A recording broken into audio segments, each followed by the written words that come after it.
Ayúdame, pastor. Con el pastor Jean David Larochelle entramos en materia en nuestro esperado segmento de Ayúdame, pastor. ¿Cómo orar? Es una pregunta tal vez común, si se quiere, sobre todo para cuando uno está llegando a los caminos del Señor y uno dice, bueno, pero ¿cómo oro? ¿Qué hago? ¿Cuál es la mejor hora para hacerlo? Hay personas, y yo he escuchado, Beatriz, y me imagino que tú también, y el pastor Jean David también, que dicen que la mejor hora para orar son las 3 de la mañana. Algunos dicen ahí, otros no, las 5 de la mañana. Y otros dicen, bueno, en fin, hay una cantidad de temas al respecto. ¿Cómo hacer el propio devocional, nuestro propio devocional? Me parece muy interesante también. ¿Cuánto tiempo debería uno orar? ¿Hay un tiempo requerido mínimo para orar? Orar, leer la Biblia o escuchar una prédica, ¿es lo mismo o eso tiene sus diferencias? Por preguntitas como estas y otras más, hemos creado este segmento de Ayúdame, pastor. Ayúdanos, querido pastor Jean David Larochelle. Como dicen en México, a su mecha. Óigame, pero créame que cuando la de Beatriz me asignó el tema, hubo algo bastante inusual, pero a la vez que a mí me bendijo mucho. Este tema, yo dije, no hay que hablarlo desde la teoría, sino desde la práctica. Y a mí creo que dediqué más tiempo a buscar del Señor, no solamente para este tema, pero este tema para mí no es un tema simplemente que hay que establecer seminarios. Hoy en día vemos los famosos ministerios de oración e intercesión, y no es malo en las iglesias, dicho sea de paso, pero yo creo que, y estoy recordando en este momento cuando entré al seminario, o cuando yo viajaba de Venezuela al Ecuador por tierra, en aquel entonces era un viaje de 5 días en bus. Uno de mis mentores estuvo conmigo durante toda mi adolescencia en Venezuela, me acompañó por años. Él vio en mí quizás un recurso para el reino, así que él sembró en mí tiempo, plata, libros, etcétera. Cuando a mis 21 años le dije, ¿sabes qué? Voy al seminario, voy a estudiar teología. Hoy en día escucho en México, en Perú y otros países, voy a estudiar para ser pastor, lo cual para mí es nadie estudia para ser pastor, vamos a estar claros, el pastorado es vocación, uno no estudia para ser pastor. Pero yo le decía, voy a estudiar porque quiero ser, y recuerdo que le dije claramente, quiero ser eficaz en mi ministerio y quiero dar lo mejor de mí a la obra del Señor. Por eso voy al seminario. El hombre se emocionó. Yo recuerdo, mis amados oyentes, mi querido Iván y Beatriz, durante noches enteras él me aconsejaba, porque él había vivido en ese seminario, y como 4 años de su vida. Yo terminaría viviendo en el seminario 8 años después. Y él me empezó a dar un consejo. Pero cuando yo tomé el bus desde Caracas, Venezuela, para Quito, Ecuador, él me acompañó hasta la parada y vino corriendo mientras yo tenía un pie en el bus y me dijo, se me olvidaba darte un consejo. Nunca olvidaré el rostro de este hombre. Vino corriendo, vino sudado y le dije, ¿qué pasó? Y me dijo, te pido un favor, nunca ores por el ministerio. Y yo casi me reseté al disco duro, habiéndome dado todos los consejos. Se supone que tenía que orar. Me dijo, no, nunca ores por el ministerio. La oración es el ministerio. Wow. Y cuando me lo dijo, me abrazó y me regaló un libro de Leonard Ravenhill, ¿Por qué no llega el avivamiento? Y me dijo, Jean David, tenga este libro como tu top 10 de libros que vas a leer. Llevo más de 25 años leyendo este mismo libro y sigo llorando con este libro, porque era un hombre que vivía en la presencia de Dios. Perdón, pastor, si nos puedes decir el nombre del libro y el autor nuevamente, por favor. Claro, Leonard Ravenhill, ¿Por qué no llega el avivamiento? Es un libro que tiene, sí, cada capítulo es de página y media, pero cada página y media te va a tronar por un año completo.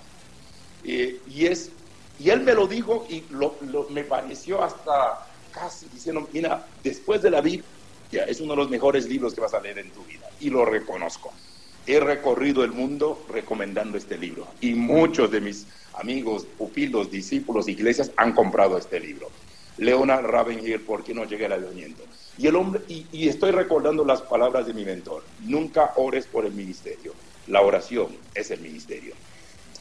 Cuando entendemos eso, mis amados oyentes, no existe tal ministerio de intercesión. Y quiero decirlo de una forma bíblica como tal. porque la iglesia primitiva no tenían congresos de oración, no tenían ministerios de intercesión, pero cuando oraban el templo temblaba, cuando oraban había llenura del Espíritu Santo. Y yo creo que a esto la iglesia tiene que llegar. Por ejemplo, yo estoy pastoreando una iglesia en el Ecuador y tengo 2 o 3 candidatos que me dicen, queremos ser parte del ministerio de intercesión en la iglesia. Y yo les digo, todos los ministerios deben tener intercesión y oración constantemente, porque tenemos que cubrir nuestras vidas, bañar cada ministerio con oración e intercesión. Ahora bien, entrando en detalle, tengo que entrar directamente a la persona de Jesús, y en 2 formatos. En primer lugar, Jesús en la parte como vida, como práctica, y no como la parte de enseñanza. En Lucas capítulo 11, dice claramente, aconteció que estaba Jesús orando. Y me encanta el gerundio, porque Jesús ya tenía la oración como práctica. Dice, aconteció que estaba Jesús orando en un lugar, luego hablaremos de eso, y cuando terminó, uno de sus discípulos le dijo, Señor, enséñanos a orar, como también Juan enseñó a sus discípulos. Una de las premisas que tenemos que entender es que la vida de oración que llevaba Jesús era tan contagiosa que eso se veía, se reflejaba, pero también llegó a impactar la vida de los discípulos. Jesús no les dio simplemente un seminario antes, Él primeramente se metió en la colada. Juan Wesley decía, cuando hablas de fuego, la gente quiere verte en llamas. Yo tengo una de las filosofías de vida que he sido como pastor, es que para mí el ministerio o el tiempo de oración, llámase la reunión, el culto de oración, es mi culto favorito. Si yo no puedo orar con mi gente, no tengo derecho a predicarles. Hoy en día vemos que los pastores no asisten a las reuniones de oraciones. Hay líderes en las iglesias, llámase ancianos, y no son parte de las oraciones. Pues con todo el respeto, no son líderes. Si tú no puedes estar metido en la vida de oración de la iglesia, no tienes derecho a ministrar a la gente si no estás orando con ellos. Y mi culto, para mí, el termómetro que evalúa el crecimiento y la salud de la iglesia no es lo que viene el domingo, sino los que vienen al tiempo de oración.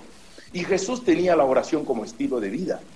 Y por ello, los discípulos, habiendo visto eso, me imagino que lo veían cada mañana o cada tarde o cada noche, aunque en el caso de Jesús lo vamos a demostrar bíblicamente que fue muy de madrugada, y me imagino que de vez en cuando levantaba, Señor, ¿a dónde vas? No se preocupen, duérmense, yo voy a orar, voy a hablar con papá. Llegó un momento en que los discípulos decían, oiga, sin duda la cosa debe ser tenaz. Así que un día después de haber orado, me imagino que bajó del monte y encontró a los 12 abajo esperándole. ¿Qué pasó? ¿Por qué se levantaron? Señor, enséñanos a orar también. Y eso debió ser fascinante para el Señor. Y es lo que yo quiero ser como pastor, como líder y como referente. Que la gente pueda ver en mí un hombre de oración. Charles Spurgeon, que lo llamaban el príncipe de los predicadores, de hecho, según su biografía, dicen que es el mejor predicador después del apóstol Pablo, pero cuando tú lees la biografía de Charles Spurgeon, la iglesia lo reconocía como el príncipe de la oración. Eso dice mucho. Ahora bien, yo quiero animar a la gente, más que dar una cátedra esta mañana a través de la radio, que cada quien, aunque vamos a dar ciertos insumos los próximos minutos, que cada quien emprenda la travesía, la aventura, la jornada de meterse con Dios en la vida de oración. Y sin duda, cada uno va a tener una experiencia única. Ninguna experiencia se va a repetir. Cada quien va a tener su peregrinaje, su momento con Dios. Pero claro que hay que tener ciertos insumos, que es lo que yo quiero compartir. Ahora bien, yo quiero partir de algunos detalles muy simples. Los grandes hombres de Dios tenían una vida de oración a carta cabal. Por ejemplo, Martín Lutero era un hombre que oraba 2 a 3 horas por día. De hecho, él decía, tengo tantas cosas que hacer, tengo tanta ocupación que ocuparé las primeras 3 horas del día orando. Samuel Rutherford oraba, se levantaba a las 3 de la mañana para orar. David Brenner, cuando él muere, imagínense un misionero joven a sus 33 años, había dicho, adiós mortandad, bienvenida inmortalidad. Pero un misionero del siglo XVIII se levantaba de igual manera y decía que la oración es mi deber primordial. Wesley se levantaba a las 4:30 para orar. Billy Graham, un hombre que se levantaba todos los días, 4:30, 5 de la mañana, y dedicaba sus 2 a 3 horas entre la lectura de la palabra y la oración. De hecho, un día le hacen una entrevista a Billy Graham sobre su vida de oración, y de repente le dicen a qué hora se levantaba, y él dijo pues 4:30 de la mañana, y el periodista dice, ¿qué pasa cuando usted no se levanta más o menos a esa hora para orar? Y él baja la cabeza y se demora 3, 4, 5 segundos, y creo que la gente está pensando, oye, ya lo agarramos, y él levanta la cabeza y dice, no recuerdo que esto haya pasado. Así que toda la vida ha sido simplemente una vida de oración. Entonces, los grandes hombres de Dios, sin duda, tienen la oración como protagónico en su vida. No hay vida de santidad, no hay vida cristiana sin vida de oración. No hay progreso sin comunión con Dios. Y es donde creo que cada hombre, cada mujer, cada cristiano tiene que saber que la oración no es una opción. Cuando yo pastoreé en México, encontré mucha gente que hasta criticaba ciertos cultos de oración. Gente que decía, pero sí, es que no hay que hacer, eso es fanatismo. Yo le decía, ¿sabe qué? Prefiero moderar a un fanático que levantar a un muerto. Así que creo que muchas de esas personas que criticaban una vida de oración, las reuniones de oración, habían líderes que aún iban a la oración, pero estaban en el liderazgo, y ellos creían que tenían la última palabra. Digo, mira, cuando te metes con Dios, y hablaremos de eso. Pero creo que de manera muy intencional tenemos que provocar un movimiento de la presencia de Dios en nuestras vidas, porque ahora más que nunca, y hoy por hoy, el mundo está cada vez más en decadencia. Ahora, tú hiciste la pregunta en cuanto a la vida devocional, y yo creo que hay ciertos detalles que hay que entender en cuanto a la vida devocional. Para mí la vida devocional es un viaje, y el viaje hay que tener muchos insumos. Yo quiero dividirme en 3 grandes consejos para una vida devocional. En primer lugar, hay que preparar tu corazón, hay que preparar tu vida para una vida devocional. Ahora, fíjese que no hablo del tiempo devocional. Todos tenemos que tener el tiempo, pero hay gente que tiene tiempo devocional, pero no tienen vida devocional. Y la misma expresión es vida devocional.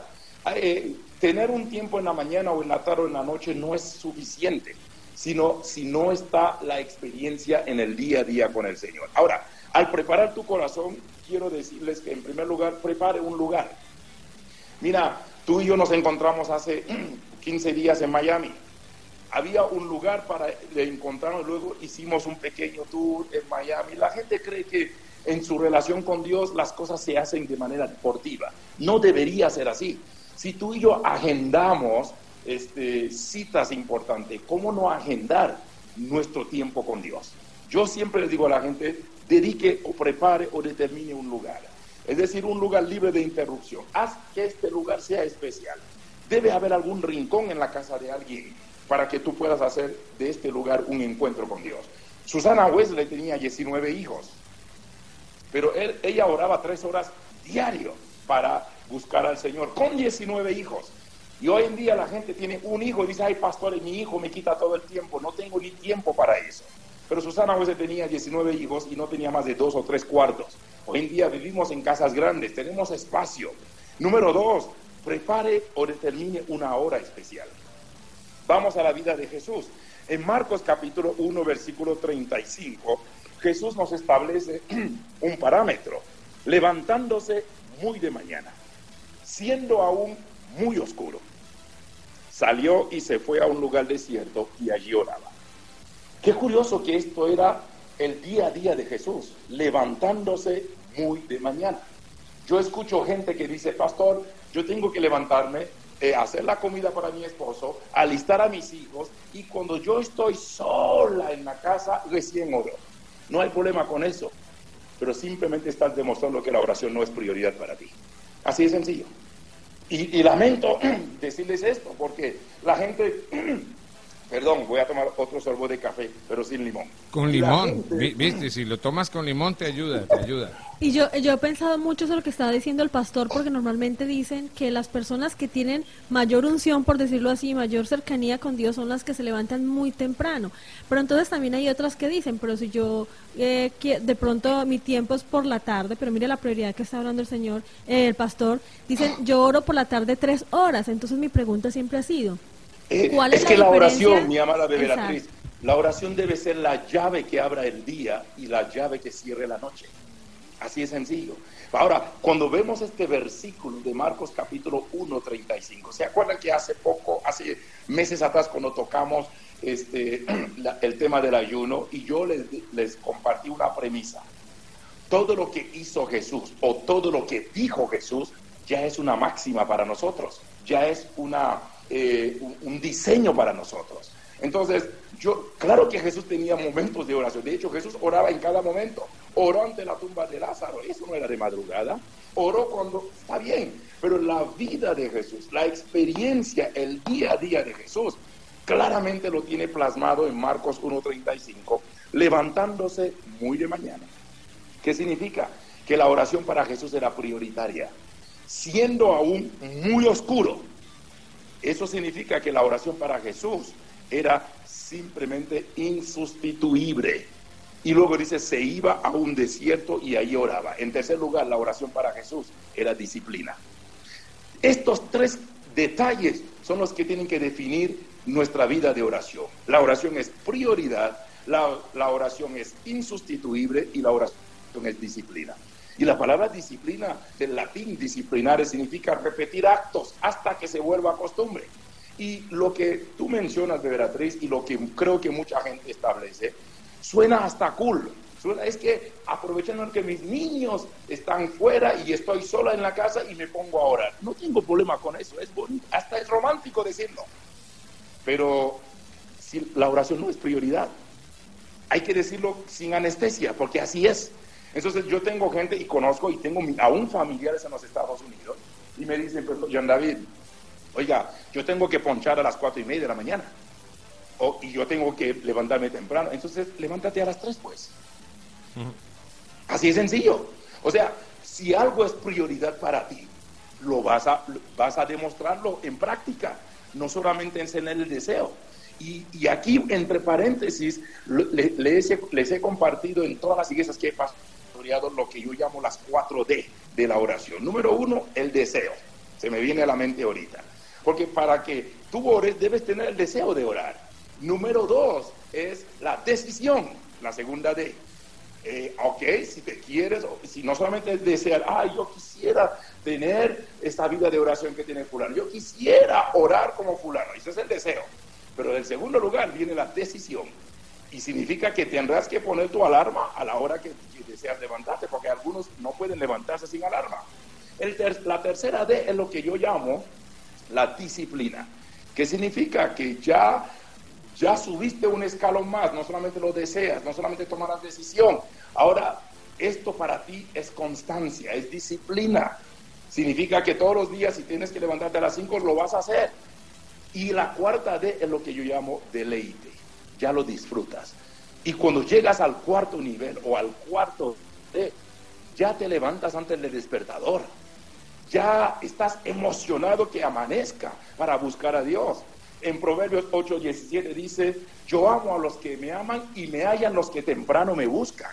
Entonces, claramente, esto se va a ir reflejando en el día a día. Yo tengo algo que decir y puede que suene raro, pero uno puede ver la cara de alguien en la mañana y decir, fulano ya tuvo su encuentro con Dios y otro no. Cuando Moisés bajó del monte, en Éxodo capítulo 34, dice que su rostro quedó completamente transfigurado. Es la experiencia de un encuentro con Dios.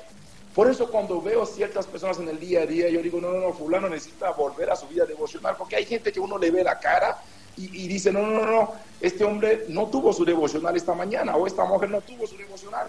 Y me encanta cuando dicen Éxodo 34, Moisés baja del monte, su rostro se transfiguró, pero dice algo, pero Moisés no lo sabía. El pueblo se dio cuenta, pero Moisés no se dio cuenta. Es decir, uno no tiene que hacer alarde de su vida devocional. Uno no tiene que hacer bomba de tiempo. Es más, Jesús dice, cuando oren, enciérrense en su aposento. Y la expresión aposento es lo que la palabra aramea que significa talit. Talit es como Susana Wesley. Susana Wesley tenía 19 hijos. ¿Quién tiene silencio con 19 chamacos en la casa? Nadie. Pero Susana Wesley, ¿cuál era su talit y cuál era su aposento? Ella agarraba un velo y lo ponía sobre su cabeza y le decía a sus hijos, porque había un método, por eso Susana Wesley para mí es la madre del metodismo. Susana Wesley decía, cuando me vean con el velo en la cabeza, no molesten. Eso era su talit. Entonces, por eso cuando Jairo va a buscar a Jesús para que sane a su hija, Jesús llega a la casa de Jairo y le dice, Talita cumi. Y el nombre de la chica no era Talita, por si acaso. Tuve una novia que se llamaba Talita. Talita. Sino, y decía, niña que está envuelta en el talit. ¿Y qué implicaba eso? Había algo simbólico y profético. Es que Dios contesta la oración cuando nos cubrimos con ella también. Por eso el Señor revivió a la hija de Jairo. Niña que está envuelta en el talit. Y Jairo ya estaba prácticamente profetizando y pronosticando, por eso envolvió a la niña en un talit. Y la palabra talit en el arameo significa aposento. Y cuando Jesús dice, enciérrate en tu aposento. Hay momentos, Iván y mis amados oyentes, en que tu talit puede ser cuando estás en un vuelo, y está bien. Yo he tenido vuelos, he estado 8 veces en Hong Kong, y un vuelo de Los Ángeles a Hong Kong son más de 16 horas. Y en 16 horas hay mucho que puede hacer, no solamente es ver película, uno puede conversar con alguien, si tienes un buen compañero o compañera de viaje, hay juegos, pero hay momentos que mi talit también puede ser en un vuelo, mi aposento, pero eso no quita que haya cierta disciplina, ciertos lugares. En mi caso, cuando tengo que estar viajando por todo el mundo, pero hay una cosa que no cambia, es la hora. A veces puede cambiar el lugar, porque yo no vivo al 100 en un país, estoy viajando constantemente, pero hay una hora que para mí no puede negociarse. Yo no puedo pasar el día. Es más, yo vivo tan atareado, mis amados oyentes de Iván, que si salgo de la casa y no oro, cuando yo llego, tengo poca energía para pasar 2, 3 horas más. Yo me sumo a la cama. Por eso yo arranco el día, literalmente, en la presencia de Dios. Si tengo un compromiso a las 6, te aseguro que desde las 4 de la mañana ya estoy de pie. Ahora, tú hablas cuánto tiempo se debe orar. Mira, cada relación es única, pero otra vez Jesús pareciera que como que nos entiende un poquito y Jesús como que nos la puso fácil. Sí, quiero decirlo con mucho respeto y reverencia. Y Jesús le dice a los discípulos en Mateo 26, ¿no han podido velar conmigo 1 hora? ¿Sabe qué está diciendo? Ni siquiera han hecho lo mínimo. Es más, si vamos a hacer un estudio profundo de la vida de oración de los hombres de Dios en la Biblia, el que menos oraba 3 veces al día. Y oraba no menos de 3 horas o 4 horas. El que menos, Pero Jesús le plantea a los discípulos como diciendo, hagamos un trato mínimo. Les pido aunque sea 1 hora. Y eso para mí me dice mucho. Ahora, curiosamente, hay gente que ni siquiera han llegado a 1 hora de oración. Dicen que un hombre que ha vivido 70 años pasa 24 años durmiendo, y hay gente que parece un oso polar, que duerme mucho más todavía que eso. Pasan 11 años comiendo, y hay gente que come mucho más que 11 años. Pasan 8 años estudiando, creo que hay gente que ni estudia. Pasan 6 años perdiendo el tiempo, esos que te dicen, aquí dando la vuelta, aquí no, el tiempo no está para dar la vuelta, o no, o aquí perdiendo el tiempo, otros dicen aquí matando el tiempo, y en tu vida, sumado en 70 años, pasas 6 años, perdiste el tiempo. Y así, y que si alguien haya dado al Señor 5 minutos diarios en su vida, en 70 años solo le dio 2 años de su vida en oración. Esto es sumamente triste.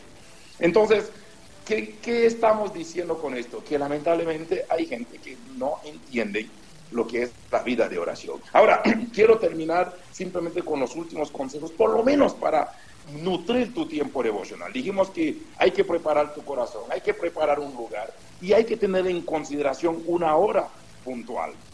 Porque no se debe orar solamente porque es mi tiempo libre, o cuando me acuerdo, o cuando termino los demás compromisos. Yo encuentro gente que me dice, ay, se me olvidó comer todo el día. Y ahora me dice, total, ya ayuné. Eso me parece un insulto y una aberración al término ayuno.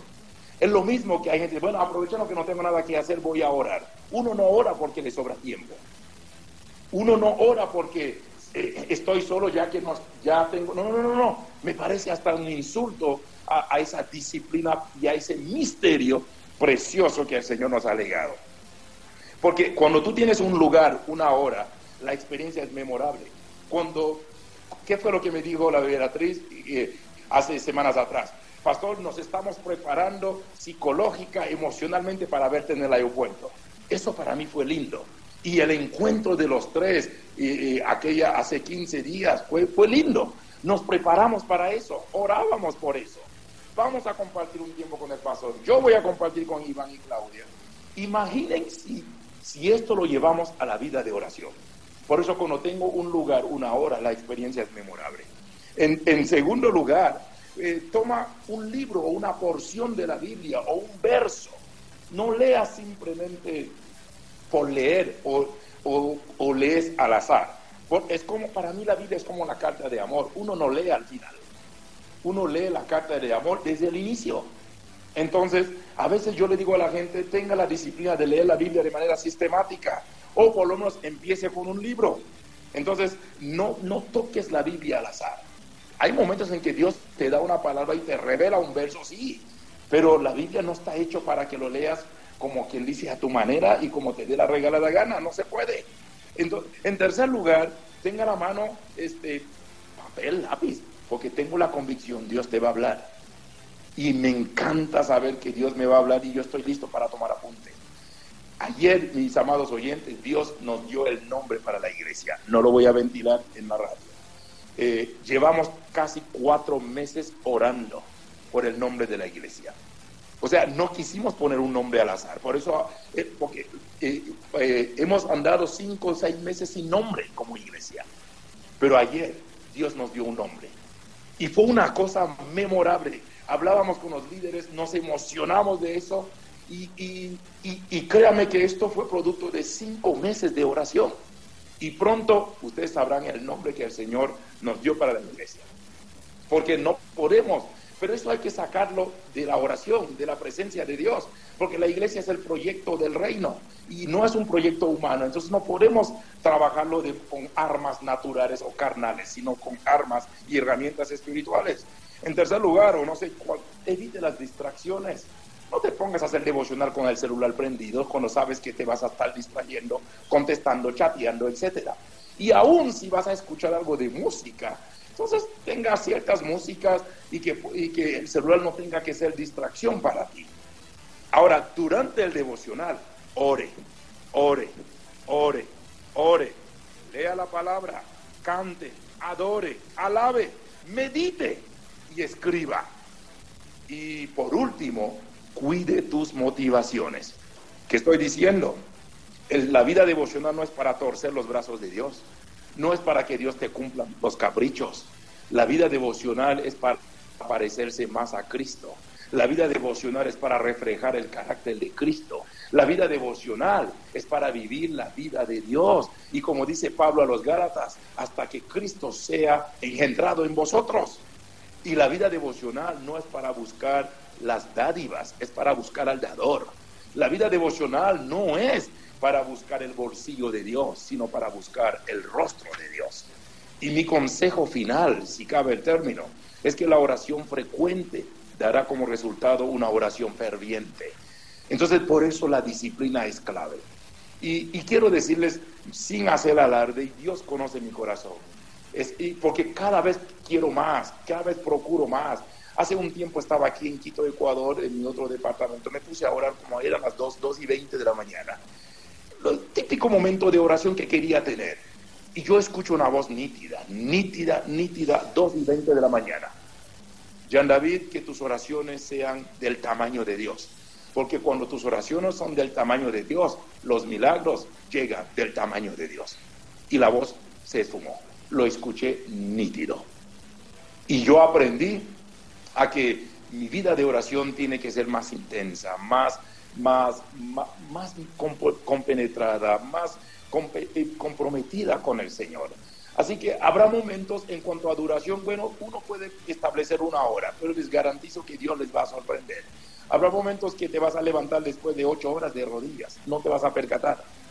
Y eso va a ser memorable, y eso va a decir que ya estás del otro lado, ¿no?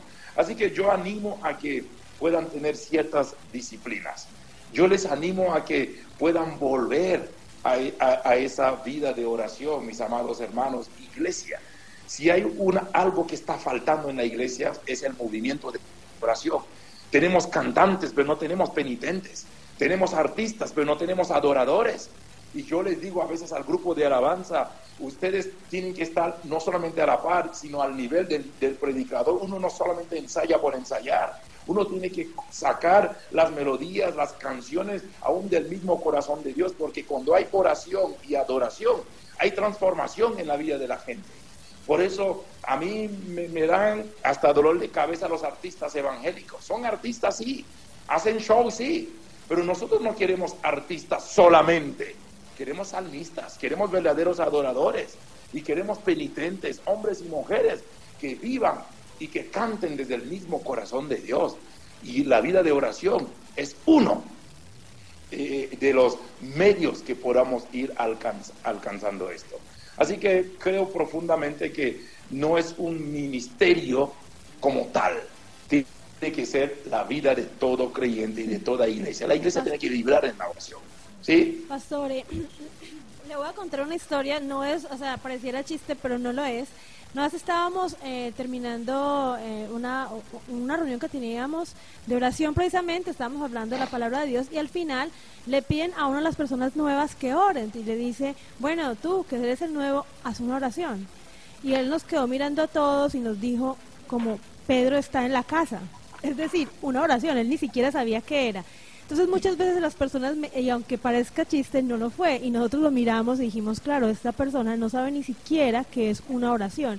Y muchas personas dicen, es que yo no oro porque no quiera, sino que cuando yo llego al momento, no sé qué hacer, no sé qué decir, no sé si debo cantar, no sé si debo de pronto escuchar la Biblia, o muchas personas dicen, no, es que yo sí oro, yo estoy permanentemente escuchando prédicas, yo voy a la iglesia, y de pronto creen que es orar. Entonces la pregunta concisa, pastor, es, ¿qué es orar? ¿Qué se hace cuando una persona llega a ese momento, cierra la puerta y ya va a estar con ese encuentro con Dios? ¿Qué es lo que debe hacer? Me gustaría responderte desde niveles básicos.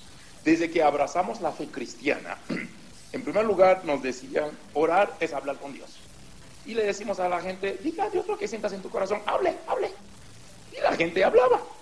Y yo vengo escuchando esto desde que soy pequeño, y de edad y también pequeño y novato en la fe. Es decir, este es el nivel básico, hablar. En segundo lugar, subiendo un poco la temperatura, decíamos, orar es comunicarnos con Dios. Y es donde nos dábamos cuenta que la gente cree que cuando dicen en el nombre de Jesús, amén, y se levantó y la oración terminó. Y no es así. Luego subimos de nivel, porque luego te contesto al final, decimos, la oración es dialogar con Dios.